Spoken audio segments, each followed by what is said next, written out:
BSc biotechnology BSc பயோடெக்னா அதுக்கு அடுத்து MSc பண்ண வேண்டியது. இப்ப அவங்களுக்கு வந்து இந்த இப்ப பிஎஸ்சி பிசிக்ஸ் பண்ணிருக்கிறவங்களுக்குலாம் பிசிக்ஸ் ஹானர்ஸ் மாதிரி இருக்குல்ல சார். இப்ப இந்த பிஎஸ்சி பயோடெக்னாலஜி பண்ணவங்க டைரக்டா எம்எஸ்சி பயோடெக்னாலஜி மட்டும் தான் உங்களுக்கு ஆப்ஷனா? ஆமா, அது பண்ணிட்டு எம்டெக் பயோடெக்னாலஜி பண்ணலாம். எம்எஸ்சி பண்ணிட்டு எம்டெக் பண்ணலாம். ஆமா.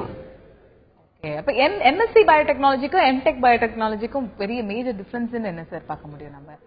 டிஃபரன்ஸ் வந்து அப்ளைடு ஓரியன்டா இருக்கும். எம்டெக் எப்போதுமே கரிக்குலம் சிலபஸ்ல நீங்க பாத்தீங்கன்னா பிஎஸ்சி எல்லாமே science, BE BTech engineering technology, application of science வந்து என்ஜினியரிங், அப்ளிகேஷன் ஆஃப் இன்ஜினியரிங் வந்து டெக்னாலஜி. ஸோ அதனால எம்எஸ்சி பயோடெக்குக்கும் எம்டெக் பயோடெக்கும் கரிக்குலம் அந்த சிலபஸ்ல நீங்க பாத்தீங்கன்னா அது உங்களுக்கு டபுள் பிஜி மாதிரி நம்ம கணக்குக்கு எடுத்துக்க வேண்டாமா? எம்எஸ்சி முடிச்சிட்டு திருப்பி எம்டெக் 2 டிகிரி போட்டுக்கலாமே, போட்டுக்கலாம். அதுக்கு அடுத்து வந்து பயோடெக் வந்து இன்ஜினியரிங்ல நீங்க பிஹெச்டி பண்ணா எம்டெக் பண்ணாதே முடியும். அந்த மாதிரி.